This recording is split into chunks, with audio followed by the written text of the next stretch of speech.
Welcome everyone to Price Action Live at Traders Post for October 23rd, 2025. I'm one of your traders, Tom Hartman, alongside Mike He Can Do No Wrong Christensen, co-founder and CSO of Traders Post. Today, we're joined by the illustrious Austin Silver from ASFX, the popular trade education platform loved by thousands and rightfully so. Up to 4 days a week at Price Action Live, we trade in front of you using the advanced trade execution engine known as Traders Post, the epic software that upgrades your trading. Whether trading stocks, futures, options, or crypto, Traders Post has got you covered. Today's stream is brought to you by Blue Sky, the best-in-class prop firm that offers same-day activation, daily payouts, and no max restrictions.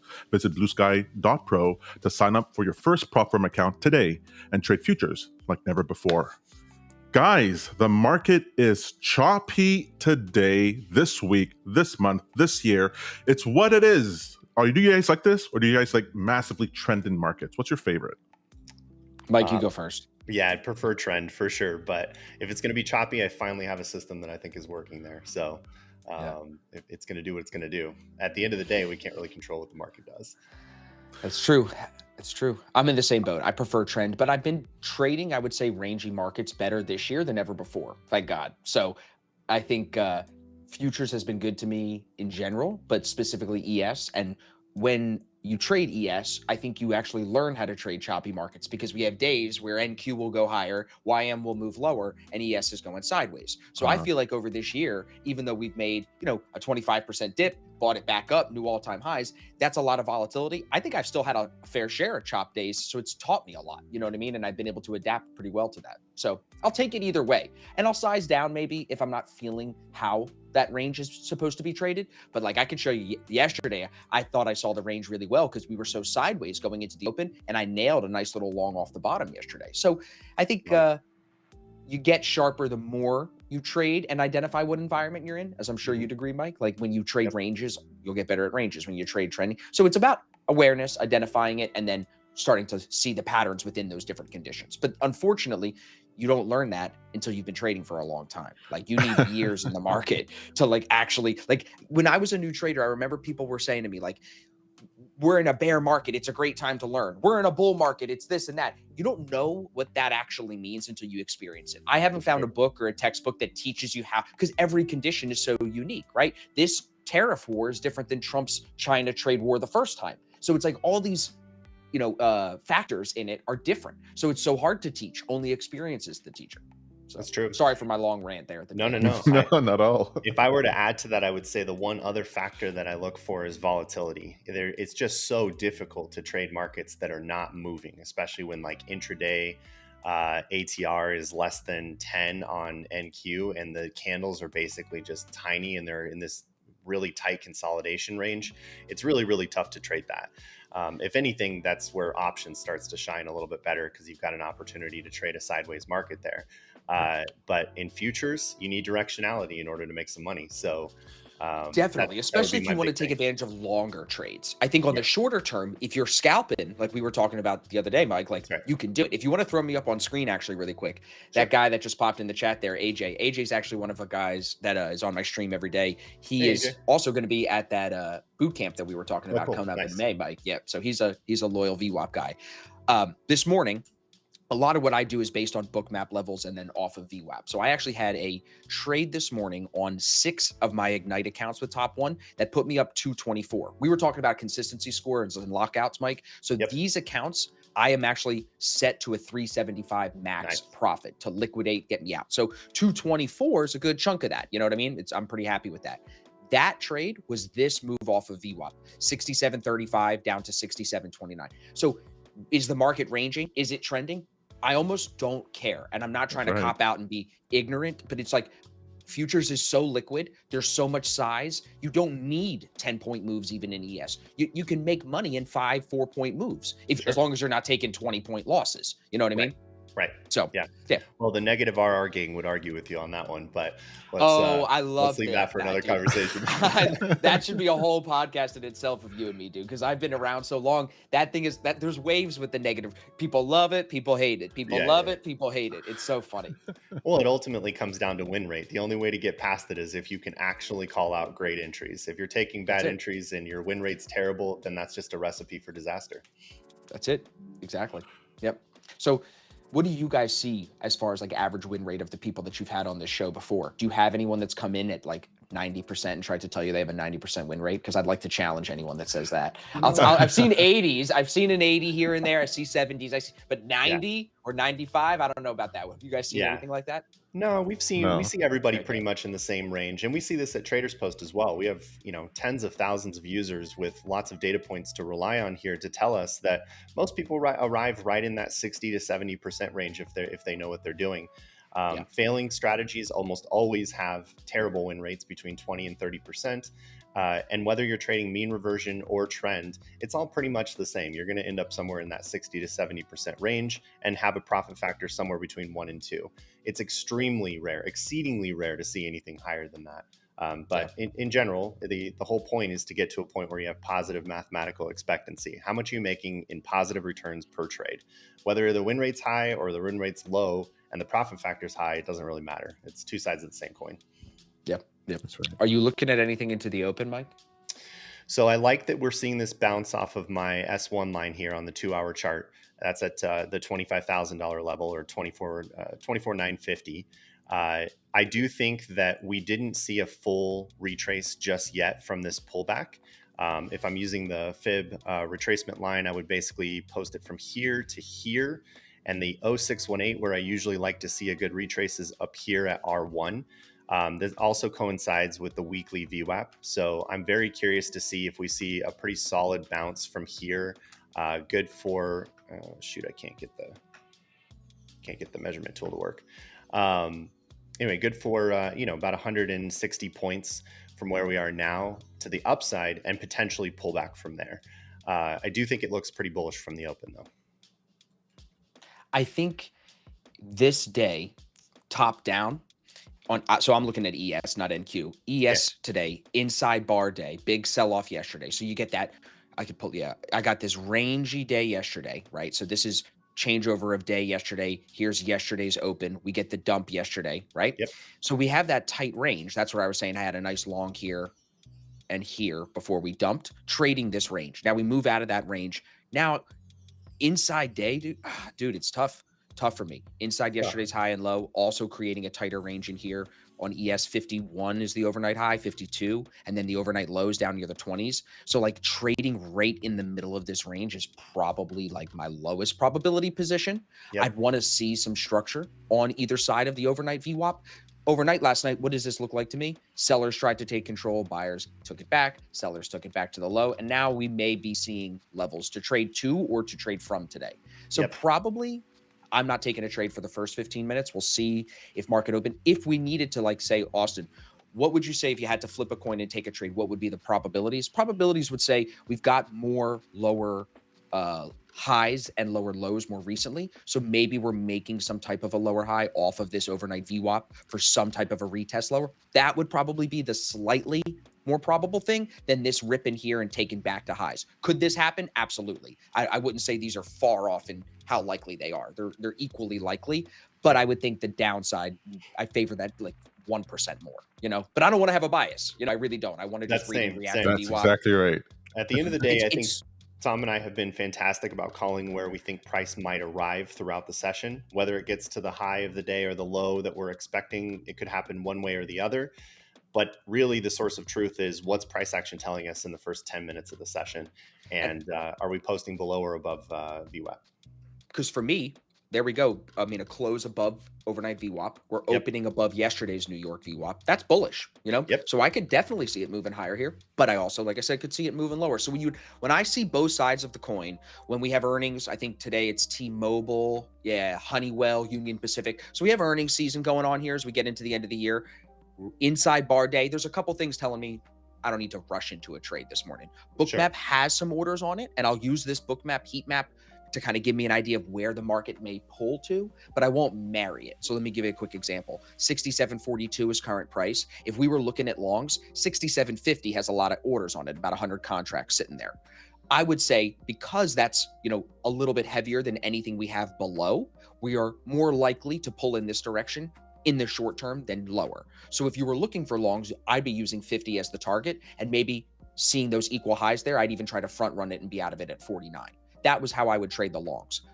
So I'll use those heat maps on the book map to see certain magnets, so to speak, that I may want to pull to. You know what I mean? Love it. Yeah. Austin, you are the celebrity in the house. I appreciate you. Thanks, boys. We have one quick question here. Moses Mark asks, so you guys trade stocks? Kind of. No, we're trading stock index futures, but mostly all through prop firms. Thanks, Ventura, for being here. Peter, Moses, AJ, so happy to have you guys in the chat. Yeah. All right. Sideways. I like that you were saying that. Sorry, good. I like Austin. You were saying that you use the overnight VWAP. Mm-hmm. So do you find the volume and the price action in the overnight actually affects the intraday? That's a great question. My mentor, Brian Shannon, one of my mentors, he says you want to use the overnight VWAP as a futures trader when we have a lot of volume, when we have a lot of movement. Last night, very tight range. We probably don't even need to be looking at it. So what I would even say more is yesterday's New York VWAP. That's my third key VWAP. That's this light blue line I have on my chart. That's super important to me today. So above that, which is 67.35, probably more bullish than bearish. I don't really want to be short. But if we can take that, and then that would also put us under today's New York VWAP. So then from yesterday 9:30 and from today 9:30, both of the volume, it's telling me that we're short biased, the sellers are in control. That would make sense then to be short. So to answer your question, on a day like this, no. But if we had a lot of movement overnight, Trump tweets something in the middle of the night or whatever it may be, then I definitely will use that overnight VWAP. You know what I mean? Okay, nice. It's been a nice debate here between Mike and I. I mean, Mike uses both, but I only ever use all. I never want to have 1 ounce of volume that I'm not considering. I want VWAP to consider everything. I think that's a great way to look at it. I find my best trades are, and this is very different for everybody. I find my best trades come closer to a key VWAP, that previous day VWAP, the overnight VWAP, or today's New York VWAP, one of those three. Some people will wait for things to move overextended away from VWAP and they crush it, trading it back to VWAP. Right. So everyone feels and sees this volume weighted average price differently. Mm-hmm. I think it's about sticking to what your gut kind of leans you into, because then when you trade with something that you believe in, I feel like you end up having better intuition. For example, I had a couple of trades this week. I can show you if we're not in anything, Mike, we can look at this, but a couple of them, and you'll relate to this, I'm sure, guys, because you guys have been trading for a while. You have this feeling, I'm in a trade, I should get out of it, I should do something. Sometimes you react and you trust your gut and it ends up working out. Other times you don't, and it can also burn you. When you're trading something you believe in, I think those intuitions actually end up being more in your favor than not. Sometimes, you might bail on a trade and it keeps going. But more often than not, that intuition will be aligned with what you should do, because it's like your subconscious talking to you. Some people won't listen to it, but I have those moments more now than ever where I feel something, I'm on stream, I just do it. I don't need to think about how to explain it. I just need to show what I'm feeling because I'm trading a strategy that I'm aligned with. Does that make sense? You know what I'm talking about? Yep. And I think that's a big part of what we learn over the long run is you start to get, you get the stats, you get the data, but I do think there's an intuition to this that's built through experience. You really just have to put the time in to learn that. Exactly. So I can show you really quick. Yesterday's trade, first long was a 67.65, 5 points to my point from earlier. 67.70 is the exit. This was that range that we were trading in before the dump yesterday. So as we pulled back into that range, I ended up taking a long right back into VWAP. So I'll take those reversions into VWAP when we can identify a clear range to trade from. But more often, this trade here, the third trade, this is my favorite trade. VWAP moves out of the opening range. We clearly have sellers in control under today's New York VWAP. So then we get a confluence where we retest New York VWAP. We retest the zone that was support, now broken, which is going to be resistance. And we're getting a high probability break and retest. That's my favorite trade right there. So I hit this one 61 to 52. So when you see and understand how to trade VWAP, I think you flow with the market really well. And then you align that with some good confidence, good belief that you get from trading it over time. And you even get some trades I think This one's a good example of 49 into 52. Market dumps, you get a little pop, and then you bail it for just a quick scalp.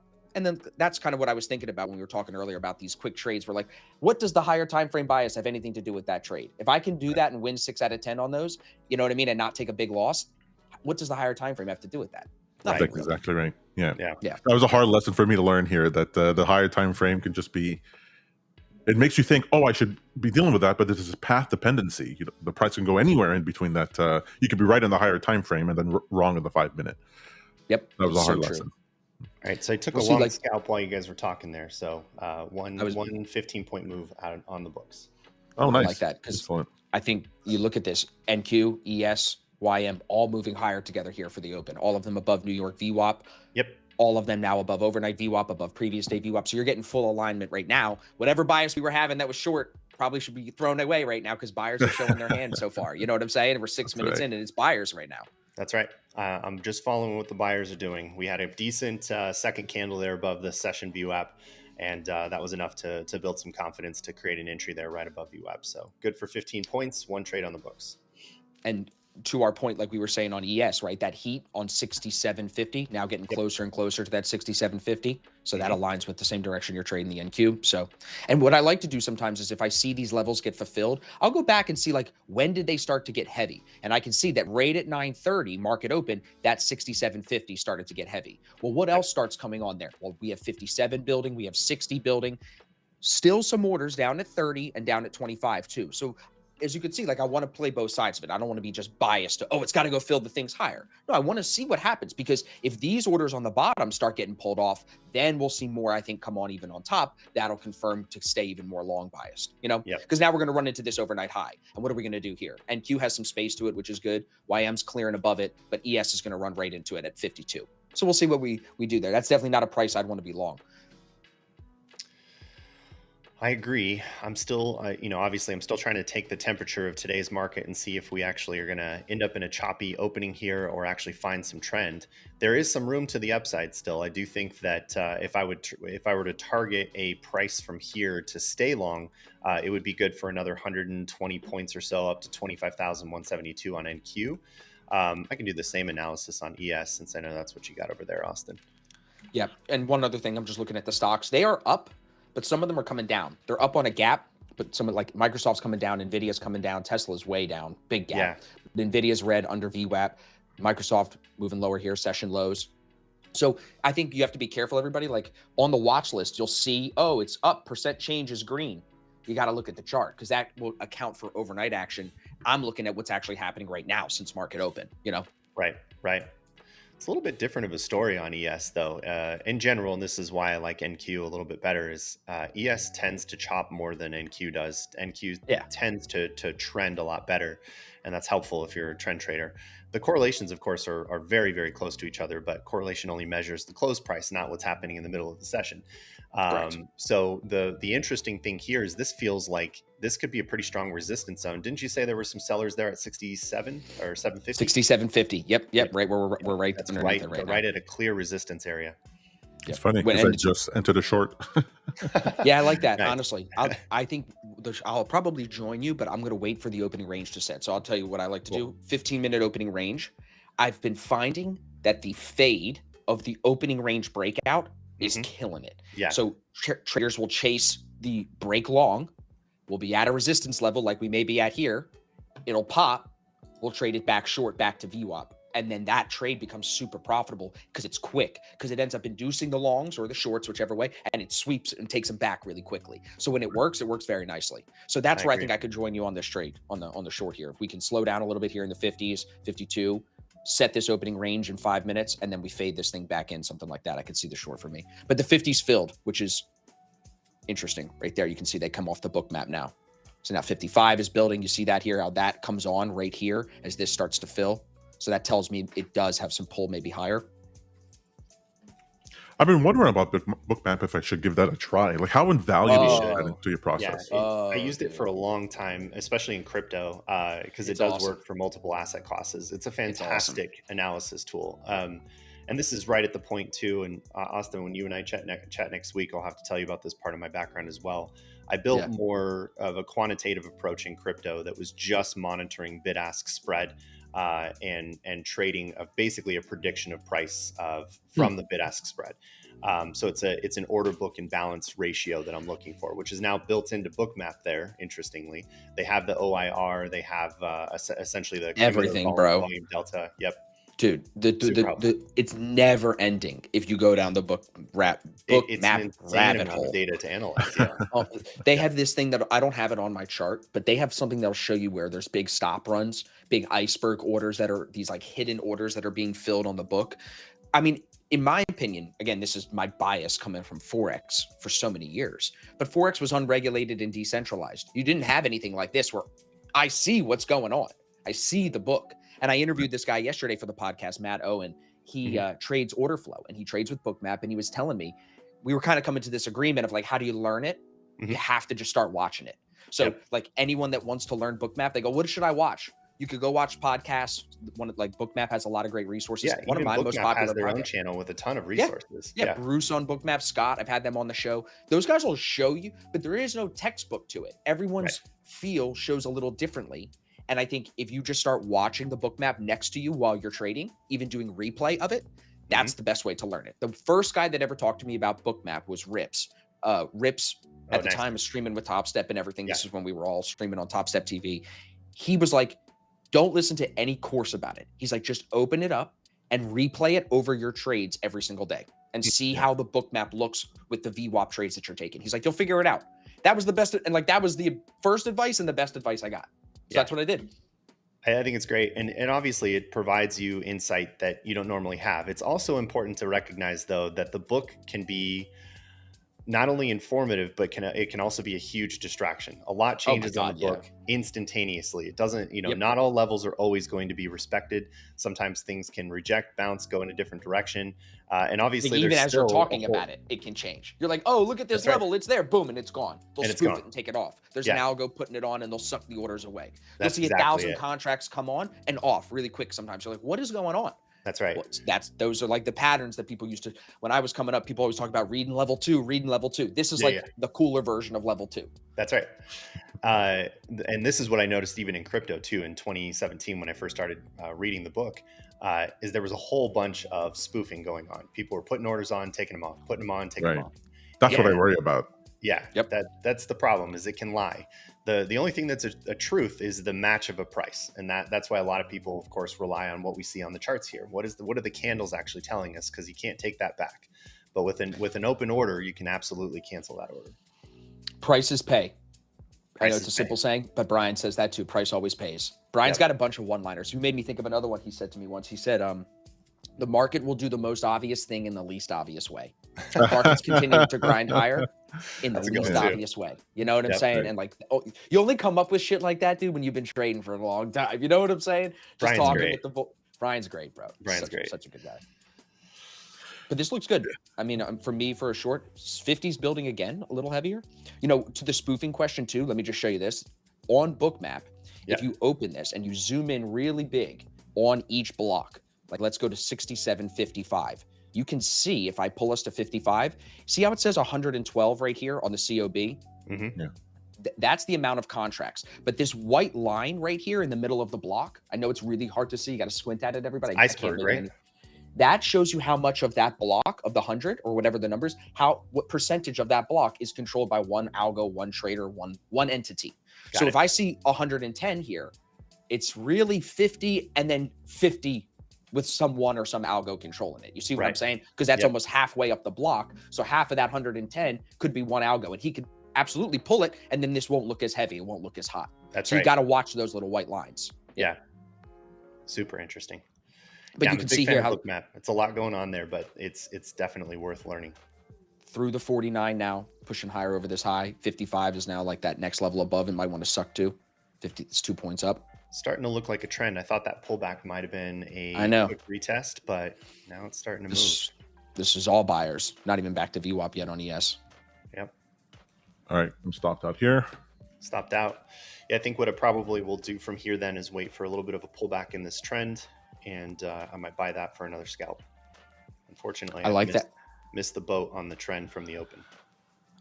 I like that idea. I am going to watch to see if this is a fake out on the breakout of opening range high, because we're at 945 now. So we've got that opening range high and low set. So I'm looking at those as like levels. So maybe something for me to take back into the range, maybe. I'm going to move over. So I was telling you about these Ignite accounts. Those are coming back next week. I'm already up on those. So I have the copy trader set up here on Project X. So I'm just going to move over into my instant funded accounts. If I do take a trade, it'll be on just these accounts.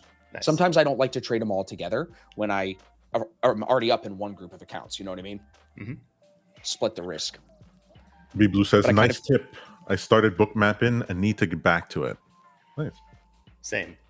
It's actually been a while. And honestly, they've gotten better with their pricing too. They didn't have a monthly subscription before. You used to have to pay the full $800 or $900 all at once. Why are some of your candles fat, Mike? What is that? You didn't explain that to me. Yes. These are volume candles. So I don't even have volume in my chart because the volume is in the candle. Oh, dude, Trend Spider used to have something like that too, right? The raindrops. You ever seen those?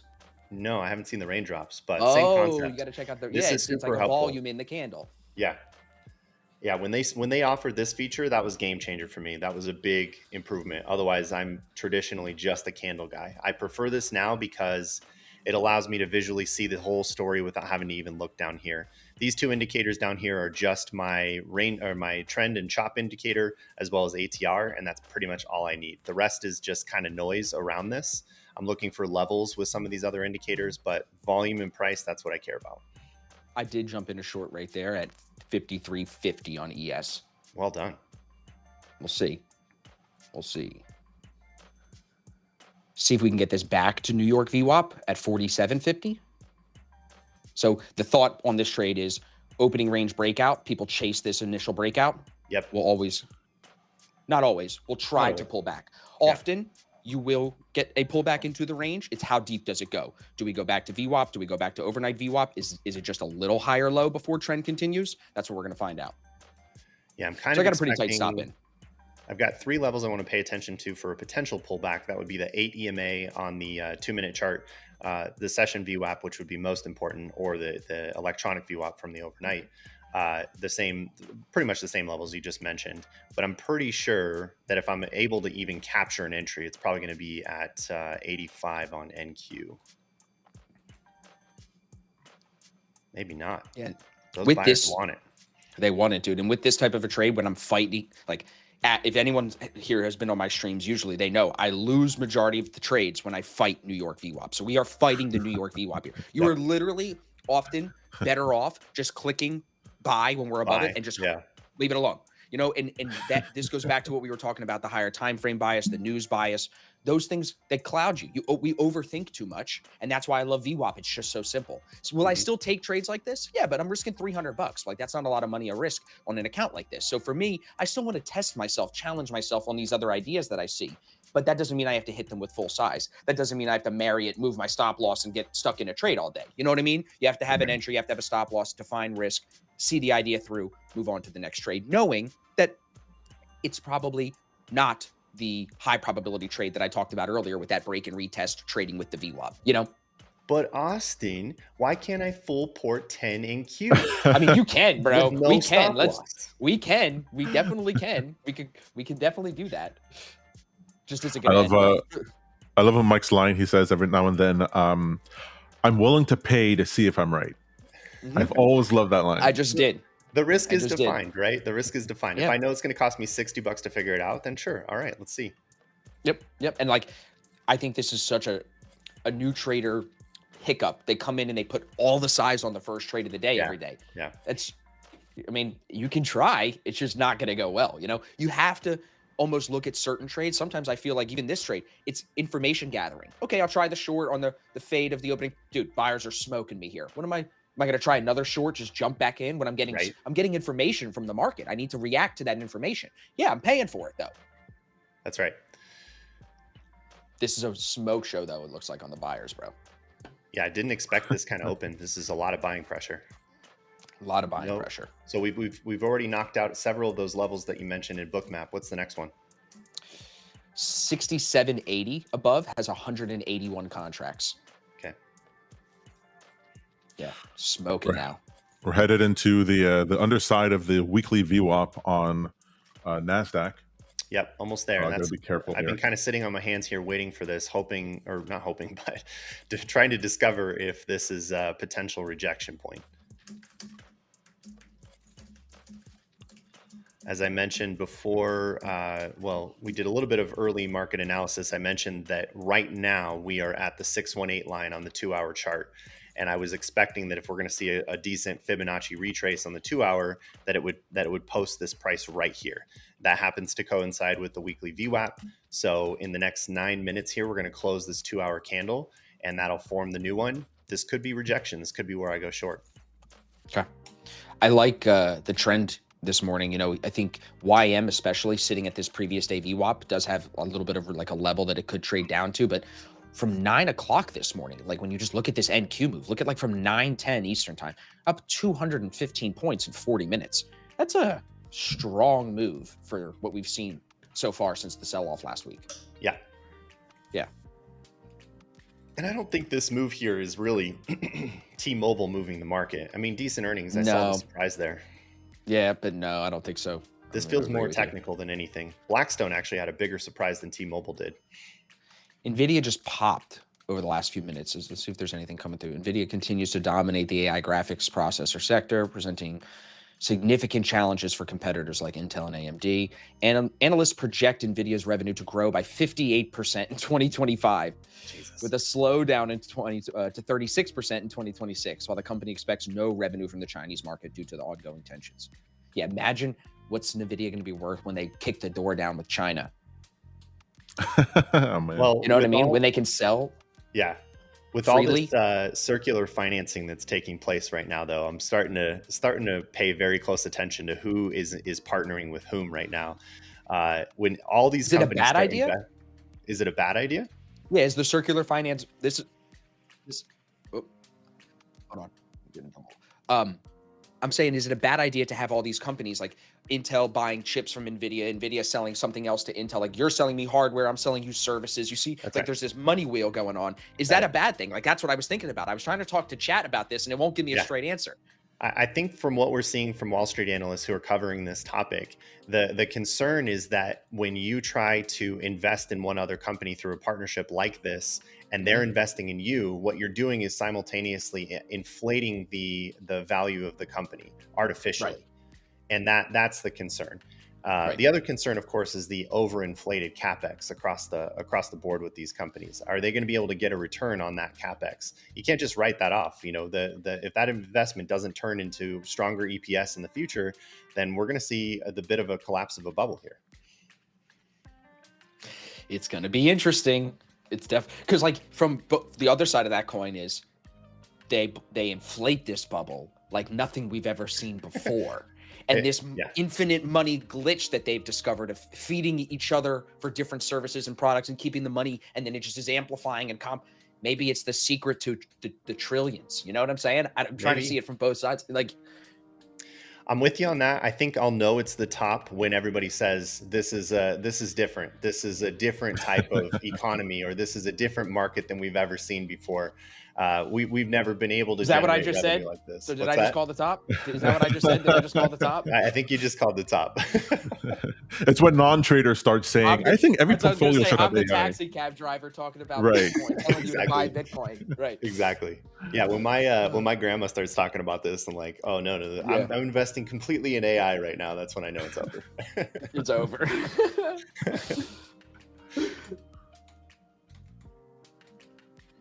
All right. We're really fighting this VWAP here, weekly VWAP. That's kind of what we were hoping for. I think I'm going to go ahead and try to just put on a quick small scalp. Yeah, I went short myself to try it. If we break above there, then definitely turn along. I do think too that in moments like this, especially with the AI move, when everybody starts getting concerned, that's usually when there's still about 20 to 30% left in the move. And then when everybody gives up on trying to predict the top, that's usually when the top finally happens. Does it usually end in a blow off top? Like, is it That's what like I the mean. most Yeah. right? It's euphoric, right? Like Yes, almost it's at the going to end. be Like euphoric. Yeah. there's almost like there couldn't be any better news, and that's Right. when it's like, dude, the fucking show is over, bro. That's Right. it. That's when you should start selling. It's the Warren Buffett principle, right? Be greedy when everyone's fearful, and fearful when everyone's greedy. Right now, everybody's getting real greedy. Real greedy. But you know what? You got to be grateful that we have people like Warren Buffett to teach us those concepts, because Yeah. I think now more than ever, there are educated investors, especially people that are younger like us, that are saving cash and maybe not investing fully, right, as much as they could, because they want to get that 25% off again.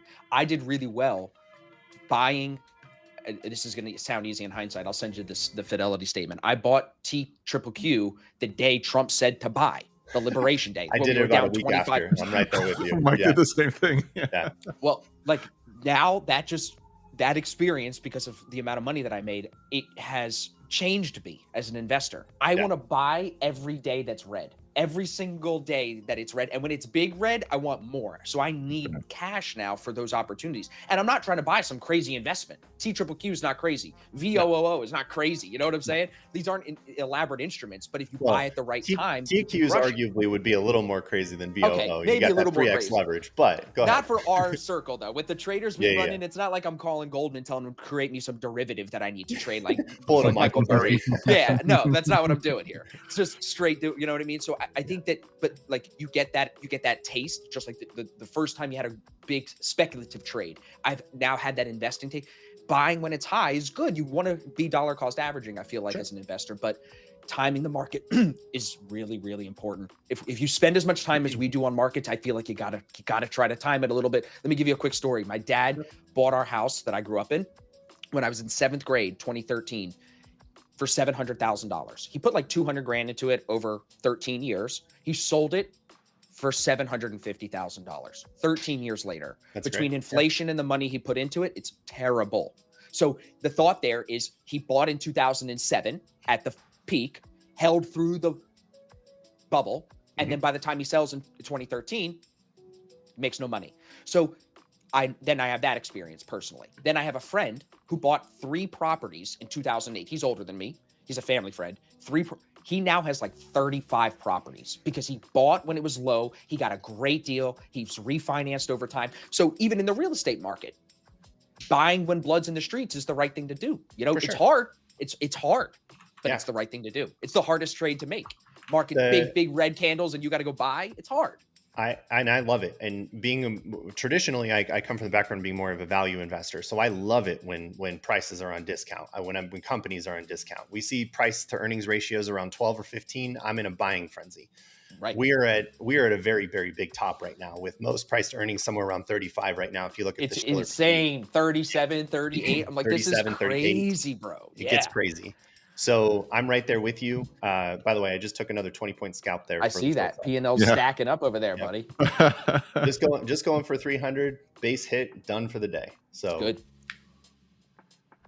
This is honestly, this is probably the best I've traded in a few days now. Very, very disciplined, very, very, very patient. But you've kept me so entertained, Austin, that I've been distracted. That's what they say, bro. I'm the dancing monkey. That's how they keep me around. No, that's good. How's the chat doing? Anybody in the chat hitting any trades? Anybody hit a short or a long here? I mean, get a little bit of a pullback here, which is good. I mean, for us to, I think people struggle to trade one directional moves when it just goes. I mean, I talked to some of these prop promoters. They tell me like those are the days everyone's blowing accounts. People trying to short it as it's ripping higher. So usually I think most people will agree with me when we get these pullbacks, it gives them structure to trade to and from. So at least it's easier. It's perceived as easier to read. Not saying it's going to be easier to trade, but it's perceived as easier. It's tough. I've historically done very poorly with trying to short above VWAP. I have a rule to not do so, but right now this is a pretty clear indication we're rejecting off the weekly VWAP. So I feel pretty good about it. Trader at says looking for shorts here. Ideally, Aventura says he's in a long. Aventura is actually one of our power users on our platform and has been using our Traders Post to automate his approach. So if he's in a long, it's because his strategy says so. I like the longs up to 66 and 70. Do we have news coming in a minute? Bookmap's getting dark for me here. That's a good question. Yeah, we have U.S. existing home sales news coming in. I saw that coming out, but that's not a big mover for stock index futures.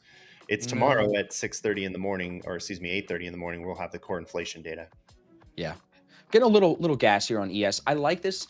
It almost retested VWAP. It almost retested opening range high for that break and retest trade that I was talking about earlier, right? Yep. And then you have the orders above at 66 and 70 getting hot. So I do like this to maybe retest those highs it's set already here on ES at 66, and then maybe try to make a push higher. Because look at 68, or excuse me, 67.80 up here. Nice and hot up there. Yep. Nice and hot. And then you see not a lot of orders going on here, 40 contracts on the book down here. The thought process is that's not enough to pull us lower. This is inevitably the targets that we want until, like you said, Mike, until this changes. Once they take those off, you have to read the whole thing. You know what I mean? That's right. So we got a couple other trades in the chat here. Short towards the top. AJ's now out. B Blue is waiting for conditions and noticing that housing is the report. Oh, look at that pullback. Mm-hmm. Housing is exactly on forecast. Literally to the T.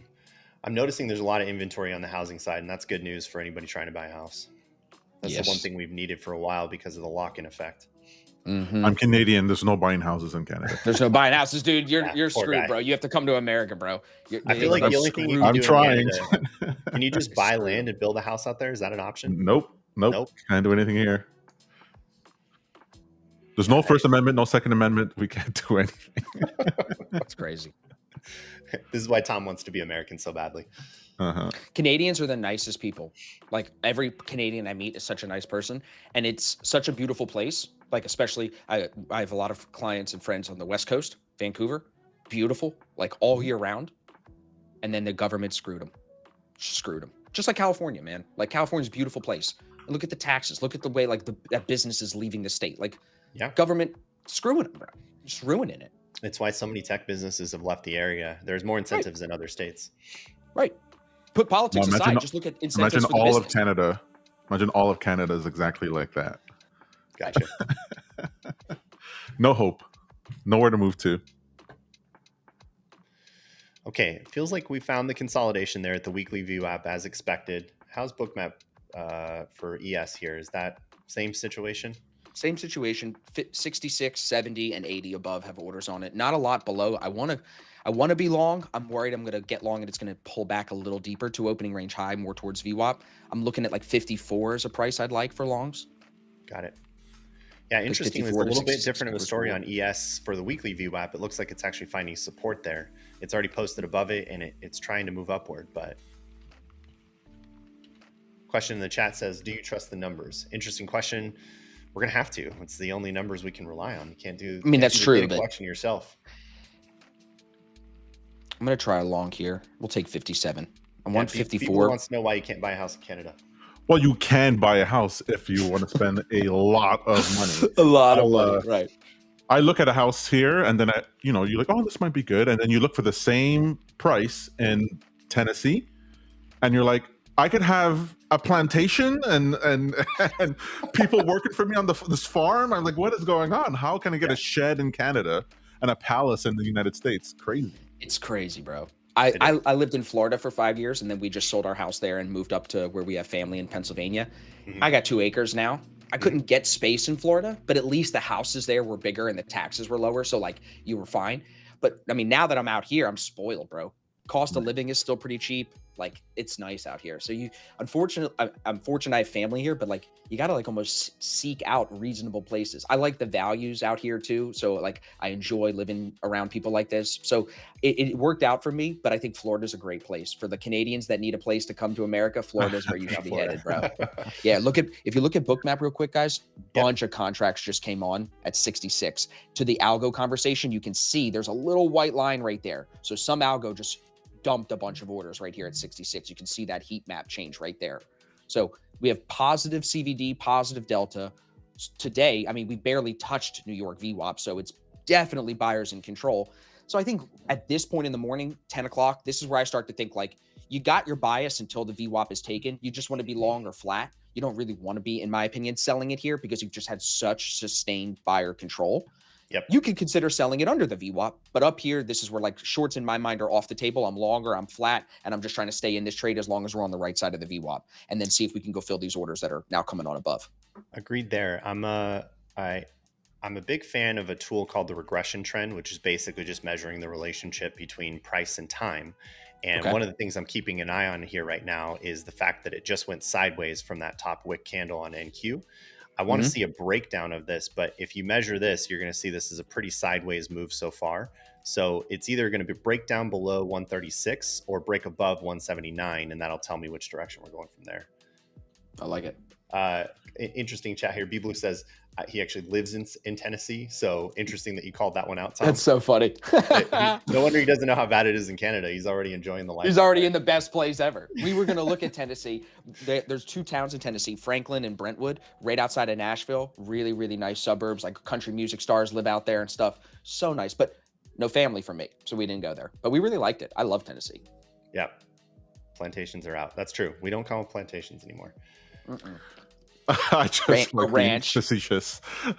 A ranch, whatever, you know what I mean? That's what my friend calls it. He comes from Jersey, hangs out with me. He's like, I'm coming out to the ranch. I'm like, dude, it's not that big.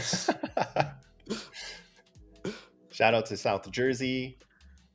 Yes, sir. Aventura's from Miami. That's cool. I didn't know that. Yeah, shout out South Jersey. Shout out to 609, dude. Shout out to the Eagles. Go Birds. Beat the Broncos. Sorry, Mike. Fortunately, you're not going to offend me. I'm not a huge football fan anyway. No, what did you said you're not? Or did you either tell me you were a basketball fan or you said you weren't a sports fan? I forget. Not really a sports fan in general. I'm more of an extreme sports guy. I surf, I snowboard, I skateboarded as a kid. But I like Formula One, actually. That's my sport of choice. Yeah. Okay, cool. I haven't gotten in. That's probably the main sport that I haven't gotten into. I got golf now. Gotcha. I got tennis now. I got all of them, but not F1. I haven't. F1's amazing. I think I got to go to it and then I catch the bug, right? That's probably what it is. Yeah. They put in a new F1 arcade here in Denver, and I went and checked that out. It's literally Formula One's branded arcade where you get to do a simulator. Screens and everything. Yeah, it's screens around you. Oh, that's cool. I've never done that. Full simulator. It's amazing. That's awesome. I was really into it. I had a really good time. Leave it to Denver for the nice trendy shit like that, dude. I know, right? Yeah. There's a couple of them. There's an even bigger one in Vegas, actually. Really, that doesn't surprise me. In Florida, they have Tiger Woods' new thing called Pop Shot or Pop Stroke, where you go and you're like playing like chip and putt or mini golf, but you're drinking and they bring you food out to the hole that you're on and everything. It's like a whole party. So that's like the trendy version of like something from Florida. You know what I'm saying? In Florida, awesome. There's not that much to do. You'd be surprised. If you're not an outdoorsy person, I actually wouldn't recommend it because you got to be into fishing and boating and kayaking and stuff like that. You know, Florida is best experienced on the water. I lived inland and I lived on the water. I wouldn't live in the inland ever again. Yeah, these days, my sport of choice is still climbing. I've been a boulderer and rock climber for some time now, about 15 years. So I'll do some outdoor bouldering, but for the most part, it's all indoor. What's that guy's name? Free solo, Alex? Alex Honnold.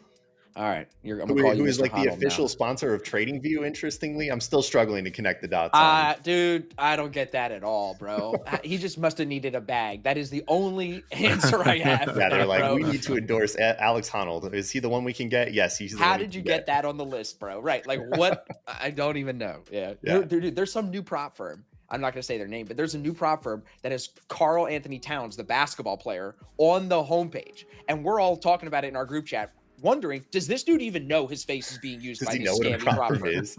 Yeah, bro. No, I'm gonna guess no. It's pretty crazy. Yeah. All right, I got into this short a little late. It looks like I might have to take an L on it. The trailing stop has pulled my loss a little tighter, so that's good. I'll be pretty close to break even on this one unless it drops a little further here to VWAP. Okay. Yeah, holding opening range high, holding New York VWAP. This is kind of what I was expecting here. I like when opening range is set. Now in the first 15 minutes, and we start to pull New York VWAP out of it. When New York VWAP gets above opening range high, it's pretty bullish for me. Yep. Bibu says he's waiting for a reversal trade in NQ, need a bearish change of character and fair value gap, and dropping ADX. Yep, agreed. Love that you have your rules. Yeah, this trade probably is going to be my one loser. Let's see. It might actually be okay. I'm just going to sit on my hands. On the golf side, though. Big fan of Top Golf. Wouldn't mind driving. Yeah. Yeah. I like the food there. I like to drink there. Like you can even smoke cigars. Like you can just do whatever. Like it's super chill. It's a good place. Like we do when I have like the events and stuff when we need to get a bunch of people together. It's a great place to just take a bunch of people. You don't have to be too serious about golf. You know what I'm saying? Like it's chill. Yeah. And that's the big reason. You don't want to take me golfing with you. I'd be terrible at it. I'm not that good either. I go out and have fun. You know what I mean? Like I'm really there for the fun. That's right. Mike, great trade, dude. On the Third short. in a row. Third in a row, dude. Well done. About a third to my profit day. Great. So max day. profit on these accounts, well, actually on the 25 is about $300. I am aiming for 600 on the 50K accounts. However, as I've told Tom, I have a whole new system I'm trading here, and I've got rules that I'm operating by. I'm not ready to move my size up until I've gotten past the first 100 trades, and my win rate and profit factor is where I expect it to be. So every 100 trades, I'll just slowly start to move my size up and just buy a little more risk on each trade. Cool. I love it. Taking my time. Boys, I have a meeting in 5 minutes. Do you mind if I bounce? And Not at all, man. Learned so much. I appreciate that you spent the time. Of course. Thank you for having me. You want to put on before you take off, or anything you've seen at the moment? I'm sticking with the long bias for now. I think the way that I like to read the VWAP. If we can hold above 44, that's where my stop loss is right now on that overnight VWAP. I'm going to still like the longs. I'm not really short biased until we take 44, take 36. Like, I'd have to do some work to get me short biased. And I'll be watching the stocks today too, especially with earnings coming, just to see if anything wants to react overly positive or overly negative. So I'll keep my eye on things for sure. If you guys are interested in following him, his links are inside of the description. Please go ahead, follow him on Twitter and on YouTube. Fantastic follow. Thanks, man. Thank you. Oh, absolutely. Good seeing you guys. Always a pleasure, my friend. Let's do it again soon.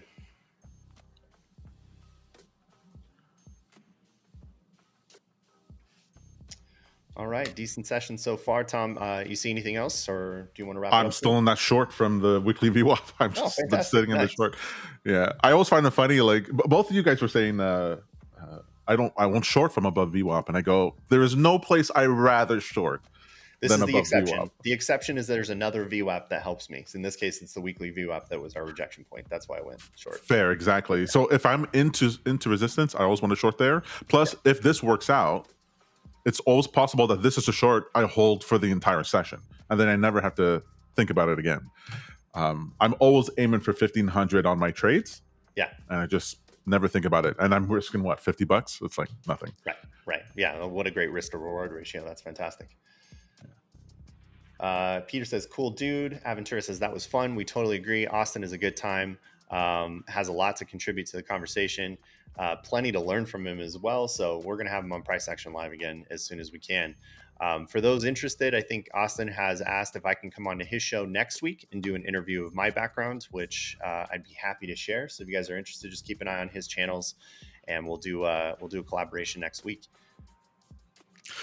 Great trading, Mike, today. Jesus. I feel like a grandpa of trading right now. This has been so like slow and methodical. This is very unusual for me. If you guys have watched the streams, you know that I trade a ton in the first like 5 candles. So this is the slowest I've traded. 3 perfect winners so far. This is not bad.